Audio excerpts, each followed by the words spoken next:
Hello guys, welcome back to my channel and thank you for stopping by. We are going to talk about a serious issue now, and I think this life is very funny because I don't see the reason why someone that condemns a thing will finally end up being that thing he condemns. Because I remember 2022 when this man Daniel Bwala, let me read that tweet. He said that the human brain is unique and miraculous. It works and functions optically 24 hours and 365 days a year until you join APC, then it stops working.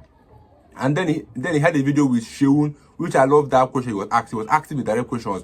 That is it that your own brain after working? Because Tinubu actually appointed him in a new office. And then the question was asked, is his brain stopped working, or is it that he's going back to his words? Because this was his tweets from the same person that said that if you give Tinubu 30 years in office, nothing will happen. And here again, he's in APC, and Tinubu have give him the office, and he accepted immediately. But now, guys, you watch this interview and see for yourself. I'll be together shortly. And congratulations might be in order for your new appointment. Thank you, merci beaucoup. You speak French now? I do a little. I understand that you speak Hausa, you speak a bit of a Fufu there. You speak Igbo. Igbo. Yeah, you're a Is that the reason why the president considered you for the job? I don't think he's even aware of that. Oh, really? I don't think. And do you think that is important for your job too? It is important. It is important. And I'm learning Spanish and Arabic. So you don't speak Arabic? You are a Christian Borno man? Yeah. Right. Of what extraction? So I am from Haul local government in Borno State. If you know, a minority ethnic group? It's a minority ethnic group in Borno State in the northeast. But we're happy to be Nigerians. Interesting. Did you lobby for this position? No, I didn't. Were you promised the job? What do you mean? I mean, did the president promise you that you're going to get a job? Which job now? The job that you just got. You are the special advisor to the president of media and communications. You know, the last time I was here, I told you when I met him, I told him I have made up my mind to support his cause, right? And since that January till this November, I'm sure I've appeared in your program, I have been doggedly pursuing that cause. Maybe he saw that and he saw commitment on that, but it's something that the president knows I have loved and I still love him and I supported him in the primaries. Whatever is his consideration is what I don't know, but I know that the honor that the president bestowed upon me is what I am very grateful to him about. And I am also very committed to ensuring that I do not disappoint Mr. President and the Nigerian people. So have you effectively replaced Ajuri Gilali? Yeah.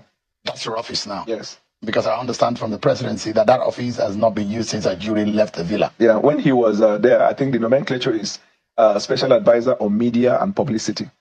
And now that role is called Special Advisor on Media and Public Communications, State House. So there's one outside of the State House, which is Sunday Dare. Yes, who operates from the Office of the Minister of Information. So how does that work? What do you mean? How does that work? I mean, if there are two different people occupying similar or same position, because the nomenclature are simply the same. No, it's not. He's on the last catchphrase. No, the last word there is orientation. So public communication and orientation operating from the Office of the Minister of Information. But I don't know the full description, and I do not have the local standard or the authority to describe anybody else's role. You understand? But your own, well, have you been briefed by the president? When the president traveled, but I've communicated with the president. You've spoken with the chief of staff, isn't it? You've had meetings with him too. The chief of staff, we've been in touch. No, I mean, assuming office today. I just assumed today. That's what I'm saying. I mean, you couldn't have assumed office. You would have gotten your titles, access, and a brief of office. Yeah. I went to the villa, and as soon as they saw me, they said, congratulations. They cleared me. Then we had a meeting with the communications team. And after the meeting, then I proceeded to address the State House Press Corps, which is my primary constituency. And then that's it for today. So we'll continue the engagement. So probably, what has changed between what Ajuri was doing and what you will be doing? I don't understand what has changed. No, because publicity is not part of the nomenclature of your own office. But public communication makes it even more sharper, communicating with the public. Okay, that's Do you think you are fit for this office in terms of your qualification? We are saved by grace. You are talking of whether I have the requisite experience, understanding, and knowledge of the job. I have speaking publicly for a president of the Federal Republic of Nigeria. I have never spoken for the president of the Federal Republic at any time. This is the first time. But if you are talking of whether I have experience in communication and public communication and media, that is what I've been doing for many years. And have you been trained for it? I studied law. A lawyer is both a journalist and a practitioner of law. When you appear in court, what are you doing? Advocating for a case. But it's a totally different thing when you spin and you handle media and manage media and communication for. That's probably one of the highest role in media and communications in any country. Picking and managing public relations and spending for a president. Which is what I have the capacity for. Yeah. You have the capacity. Yes. Right. Incidentally, when I went to address the press corps, most of the people in that place, we know each other at different capacities where you appear in television program or journalists calling you out for meetings, communication and all that. So it is, you see, it's a privilege, but it's also a role which we have been playing for the president in an unofficial capacity. So now that the privileged position is given to you in that official capacity, it's an honor. What has changed now is that in an unofficial capacity, you can say anything you want. In the official capacity, because whatever you say is deemed as the president saying, you have to be careful to be sure that what you're saying filters on the thinking, the reasoning, and the body language of the president. So by inference or by virtue of, how would I refer to you now? You're a member of the APC because you work for a president. Since January. Since January. So, I mean, how does that work? Because this is you who said the human brain is unique and miraculous. It works and functions optically 24 hours a day, 365 days a year until you join APC, then it stopped working. Does that apply to you? Let me just answer this, and I will not answer any further communication in relation to what you and I have trashed here when I met the president sometime. It's just that in Nigeria, we have sometimes, but since it is not a journalist that say, I won't say lazy journalism, but you see, I have said it, this quote, I have never said it like that. The statement I made, which is similar to this, was on the 24th of December. You were not on duty. Your colleague, I think it's Geoffrey, was the one who was interviewing me on the eve of Christmas, I remember. And I didn't say this same thing that you're saying. But by the way, let me tell you this. A lot of people don't know politics, and they don't know how politics is being played. When you are for the opposition, what are you supposed to do? To oppose, isn't it? To oppose. If you have the training and discipline where you get engaged in debate, for example, where you say debate for and against. So what we know from my discipline of law is you emphasize your strength and de-emphasize the strength of the other person. You allow him to state his case. And all of these references that people were making were activities that played out when I was in the PDP. It is understandable. The reason why I said I will not talk further on that is because when I met the president in January, you were the first person to interview me after I had met him. It was the hottest interview we've ever had. First of all of the years I know you in interview, you hardly interview and make reference and play out something. But that day, it was like Larry King interviewing somebody.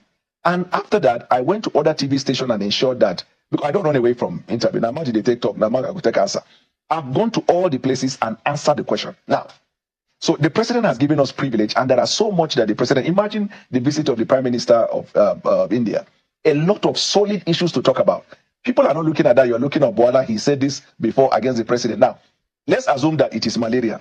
Is it not the president that should take the medicine? Why are you taking the medicine for him? When I met him, I told you here on your show in January, when I was explaining why I took positions that I took, but I told him I never went personal against him. You don't even have to worry. I understand this is politics. The only thing the president then was worried was that when I left, I didn't meet with him before leaving. That's the only thing, not what I said. And he told me something.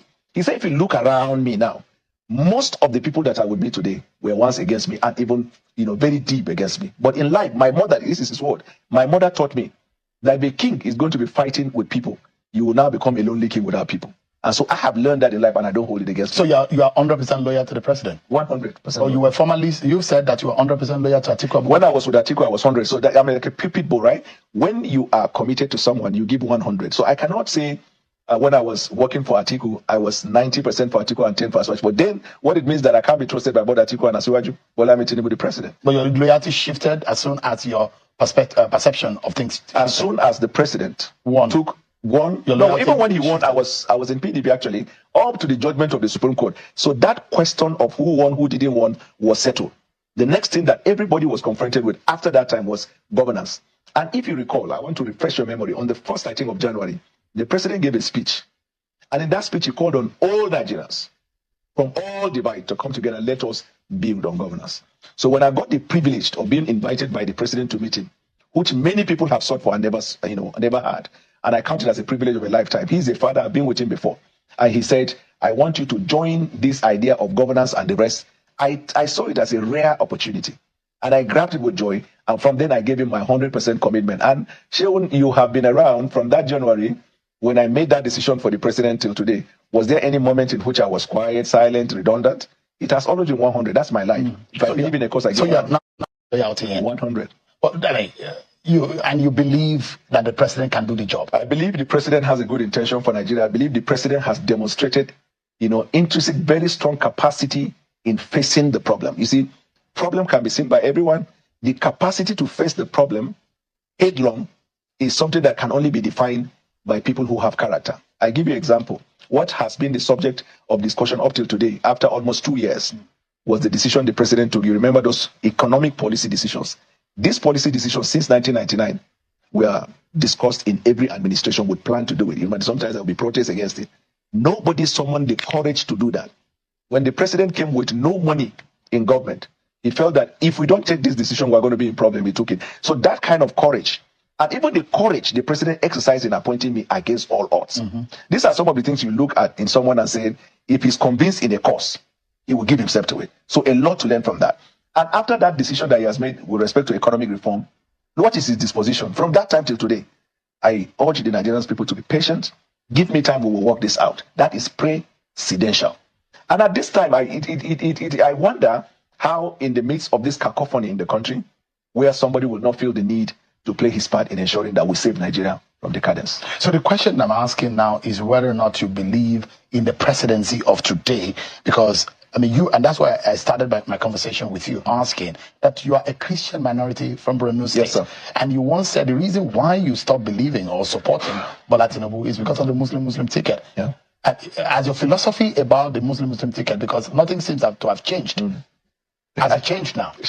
Are you having what we call father time? You have asked me this question before. We trashed it here. No, we need to trash it because you have now taken up the responsibility to officially speak for the president. For your training and for the I can speak for what my training and for what my industry deserve and the Nigerian people deserve. It would be a disservice to the average Nigerian person if you are not able to clear when you are now your official capacity. At Daniel Bwala, we had a conversation about your ideology and philosophy to wanting to support Bwala Tinubu now. But now that you are taking an official responsibility, you have to also clear the air and lift up the burden that you have placed upon yourself. And now the question, you have said that the reason why you stopped supporting President Tinubu is because of the Muslim ticket. And when I made a decision to support him and you asked me the question, which I have cleared. So so you can now work with a Muslim man that took a Muslim. When I made a decision to support him, which I have been supporting him from January till this time, what was I doing? The only difference between then and now is the official tag. You can be supporting someone, but working with them is another kettle of fish. I have never believed that if you have the capacity to support someone, you will not see the need to. You told me on our last interview at that time that you have a love and affection for Bwala Tinubu as a person, but you disbelieve in the stand of the APC of a Muslim ticket. So the question is that it's still the Muslim ticket. Your man from Kashim Shettima, who is the VP, is from Borno State. President Bwala Tinubu is a Muslim, and they've not denounced their religion. Have you denounced yours? You know why I'm smiling? This is what I do for a living as a lawyer, where we cross-examine people. You change style, but you ask the same question which you have asked me in January and I've answered. So my reply to this will be asked and answered.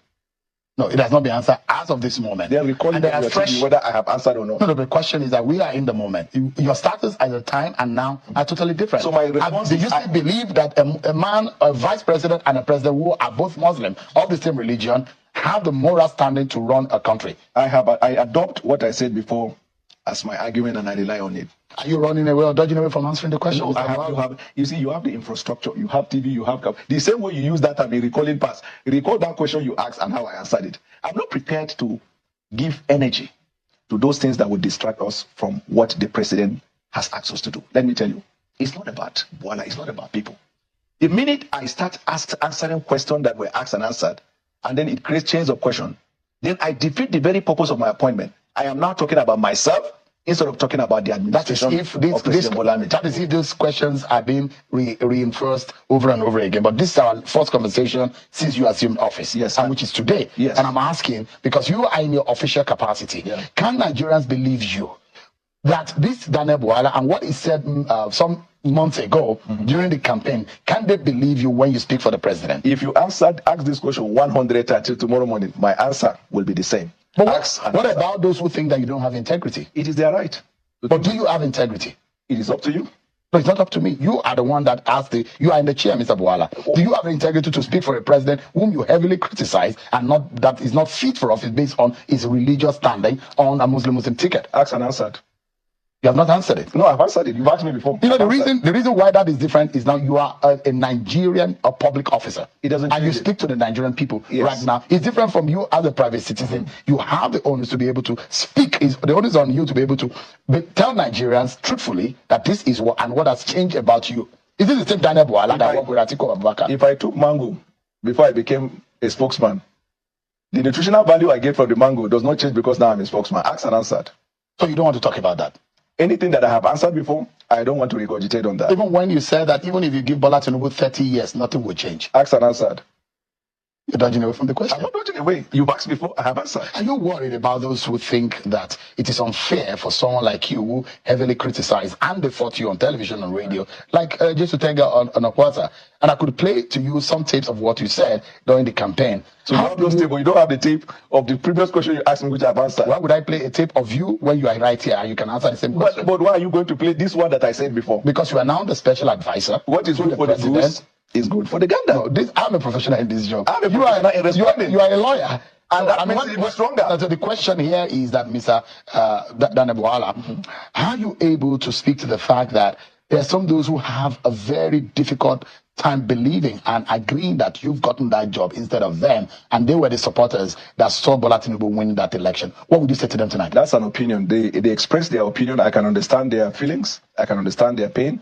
However, the president of the Federal Republic decide who he wants to work with. But more than that, if you trust the judgment of the president to govern Nigeria, if you're progressive, you trust that this president is exercising good judgment in policy decisions, is exercising good judgment in governing, you should respect his judgment in choosing who he works with. I'm talking about if you're progressive. You may have a genuine reason why you think you are not taken. I am not going to sit here to say somebody doesn't have a reason why he has not been taken. But Bwala is not the reason why you are not taken. There is this thing we call transferred aggression. Do you know that not long ago, the wife of late Odumegwu Ojukwu was appointed? Was she in APC? Certainly no. You remember when Bosun Tujani was appointed? Was he in APC? No. So you see, the president, in my view, because what I did was I knew what the president's philosophy was. That's my understanding from my discipline of training, where they said if you are appearing in a court, study the demeanor of the judge, study the mind of the judge, and prepare your case on the basis of that. From President Bola Tinubu, even when he was a governor, he was operating on the philosophy outlined in that book on Abraham Lincoln. If you read that book, for those of the people who have not read, I will encourage them to read. When Abraham Lincoln won the presidency, he ceased to look at the political party from where he's coming from because it is the American society. But he was also faced with so many problems. I said it the last time I was here. There was the, economic sabotage, the printing and the minting of the American money illegally. There was slave trade. There was fighting over supremacy. Federal government was not able to galvanize them. And so when he looked at it, and all of them had their respective leaders and sentiment, he felt and he came up with this philosophy: you can only fight one war at a time. You can't fight all. So what he did was, let me galvanize everybody together, national consensus, and let's hit the ground running. Now, I am not the only subject of the decision of the president that touched on people probably outside APC or the rest. Remember, Mr. Seun, you have practically interviewed me for 8 years before the election, consistently defending APC as an APC member. My credential is in your hand. You will call me when I'm driving, I will pull over. I'm doing sports, I will stop over. That is how I defended. So I'm not like a newcomer. I've only been away for like 7 months. But everything is Bwala. They have their reasons. Some of them are sponsored. We know those who are sponsoring those things. But like I told you, I have made up my mind. I have refused to put fuel on a distraction, because you can imagine me talking about things that have nothing to do with the policy of the president now as his media aide. That means I am now discussing myself rather than discussing the president. So that I leave them to their opinion. They can feed on it. They can build a house on it. But I am committed to focusing on what I am assigned to do, and I prepare to do that with all of my. Before you get comfortable with the fluffy and the luxurious environment of the presidential villa, as an ordinary man, today is your first office. You probably had enjoyed the air conditioning in the presidential office, in my house. But that in the villa might be a bit different. That's the number one seat in the nation. It might feel different. Now, so the question before you get too carried away by the comfort of the office, and I like you people get carried away by that. Hey, people get carried away. Give me an example. They forget if they pinch an example of somebody that got carried away. I mean, when I'm not discussing other people, I'm discussing facts. No, that's conjecture. That's not conjecture. I'm telling you, people get carried away by the position they hold. The question is that, are you aware about the plight of the average person in this country, Acutely aware. the sufferings of the Nigerian Acutely people, aware. how things have deteriorated in the past month. Are you aware? Acutely aware. Are you in tune? I am very, very aware, of the suffering of the Nigerian people. And you think this president can fix things? He's already fixing it. But you think that he could not fix it even if you give him 30 years? That's what you said. That's an answer. So you don't think that the president... So why do you speak for a president that you think cannot do the job? No, I just told you. You just asked, do I think he will do it? I say, yes, acutely aware, and I know he will do it. But you have said that the president, who can, even given 30 years, may not be able to fix it. Asked and answered. So you don't believe he can do it? Asked and answered. Why do you speak for him then? I speak for him because, one, I believe in him, and from January when I met him, I committed to supporting his cause, and not just supporting, advocating for it. So not just that I believe him, I was busy, as I've always done, speaking to the Nigerian people. This is what the plan is. Look, a little while we will turn up, we'll have this cough, turn up the cough or whatever, the English nomenclature. But because if you look at it, look at even the numbers. Look at the National Bureau of Statistics. If you look at this inflation, both general inflation and food inflation, you will see sometimes when the inflation goes up, there is a reason for it. Like I told you the other time, if you look at the flood in Borno and Yobe, it affected the food crops of the people. The insecurity in North Central. You remember we just got out of the deeper problem in the Middle Belt. These are not spiritual things. They are fact. There is a cause, there is event. But look at the way we are coming out. You have even did your monologue. I remember one time you were talking about how states have become insolvent, bankrupt, and the rest. But ever since the president took up with the increased allocation arising from this revenue, we're not talking about bankruptcy of state. We're talking about governors should please do their best to administer to the people. That's a marked difference. Now, so we are not suggesting that everything has changed overnight. No. But what we are saying is that we are gradually coming out. You have asked me the last time I was here on Lee Kuan Yew's policy. Yes, when Lee Kuan Yew started, for anybody who cares to study, when Lee Kuan Yew started, at a point that as if they were going to stone him, it was completely terrible. But later, the people got out of the problem. There is no reform that changes overnight. Anybody, it's just like money making. You're into business. Somebody say tomorrow morning you get it. It's a 419. But if you are going to build on trade, there is income, there is expenditure, there is investment, there is patience, there is seed time, there is harvest time. You keep pushing and push it. What federal government and the president's agenda is doing is, because even when you're implementing that, you must do intervention. And the president is doing that. We see in the area of transportation, we see the provision of fertilizers and seedlings. We have also seen, in the private sector, where they are, giving money to support, employment there so people don't go out of jobs. So you can see that everywhere, the effort in terms of the intervention, the president is doing it. All of these facts that you're talking about, all of these facts you're talking about is because you have now moved closer to him. From a distance, you could not see this illumination. Well, I've been saying that from January, when I made a commitment to follow him. Until when you move closer. Let me give you this scenario. So I'm a born-again Christian. Before I became born again, I didn't want any preaching about God. I didn't believe in God. I wanted to live my life based on my intuition. When I gave my life to Christ and I made a decision to follow him, it became incumbent on me to study more of God and talk about more of God to the people. So when you translate it into politics, when you make a decision, this is what we talk about power of decision. If I decide that Seun, I'm going to be your friend, that means I'm going to make effort to ensure that the relationship is strengthened. When I made a decision to support him from January, I have never had a day in which I wasn't actively working for him. And that buttress the point. For all these 11 months I was working, was I talking about even appointment? You see, the president, they said, and now you can see evidence, that he knows how to identify talent.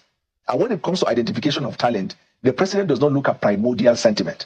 He's guided by his intuition. If you trust the president's decision making, you must trust his decision on who he works with. One of the problems that has emanated here, which you would have had a golden opportunity to change the narrative, is that those who believe that you are double-faced.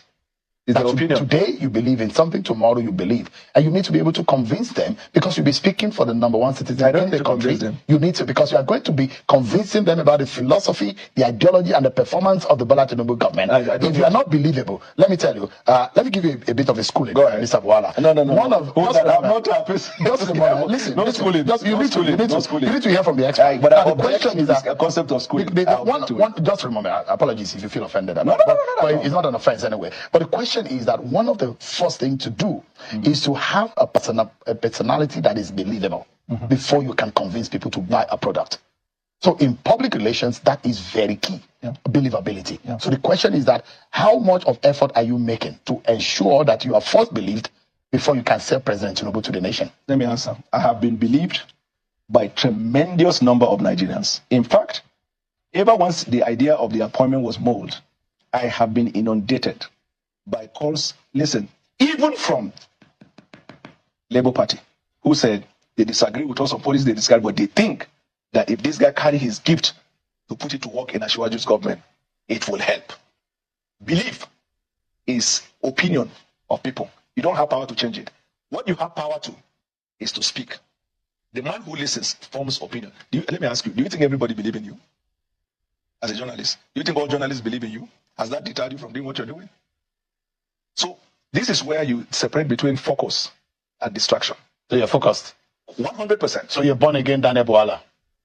Born again from where to where? From Atiku to Tinubu. I can't recall anything After you called born again from Born again politics. meaning that you have moved from your old ways, and now you've seen the light.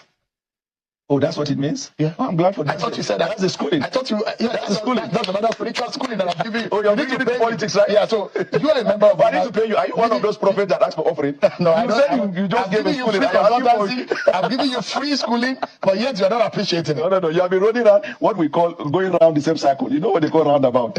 But because I have, But you found a meaning to it in law, so you understand better. So Yes. that works for you, isn't it? If you understand what we're trying to do here, is that I'm asking the same question in different ways.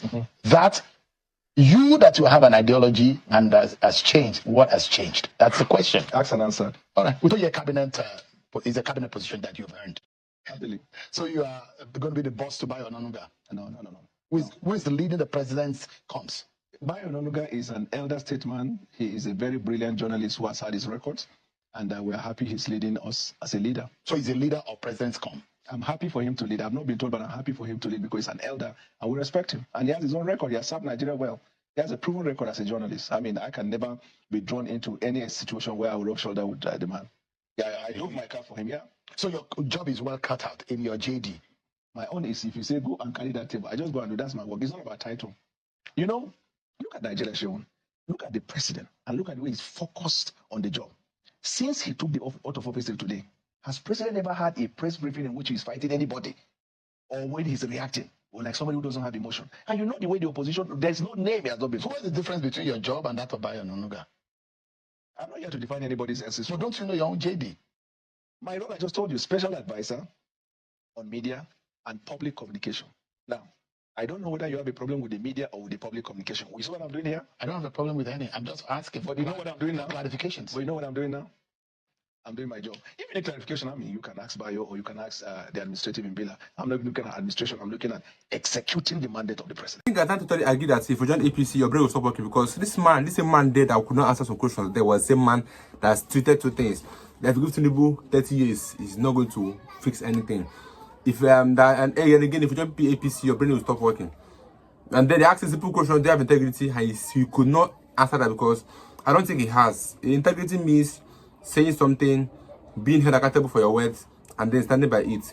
The same man served Atiku and was committed to Atiku, and Atiku and Tinubu are two different parties, which means you have to be loyal to one. And then he switched loyalty. Who does that? If you have integrity, you don't switch loyalty. You stay with this person until the end, because integrity means you believe in this. You are standing with it until it works. Whether it works or not, you will stay there. Because that's the same thing that's happening with Wike now. Wike is not have integrity because that's why he's busy accusing everybody that he have worked with. Integrity is knowing and owning up to your words and owning up to what to do. Because that's a simple question. Do you think Tinubu is going to fix Nigeria? He could not answer that. Do you think if you give Tinubu 30 years, he's going to fix Nigeria? He did not answer that. And then they asked him, have your brain stopped working? He could not also answer that. So that means his brain is not working. Because you yourself tweeted two things. And then again, you are now going against what you said earlier on the Twitter. And thank God for Twitter. The Twitter had a record of everything. And then they asked him a question, and then going back to his words. That's what Seun said. That means you have integrity, or that means your brain stops working, or that means you can't stand in your words. Because the way they start say that you want to be loyal to somebody, loyal with one person. You can't be loyal to two persons. And they asked him if he has 100% for Atiku before. He said yes. Then asked if he has 100% for Tinubu. He said yes. That means he now has zero commitment to Atiku that he has worked before, and then now has fully 100% for Tinubu he's working for now. That doesn't show integrity or anything like near integrity. But like guys, everybody video watch in the comment section. I'll be taking a short list. Stay tuned, guys.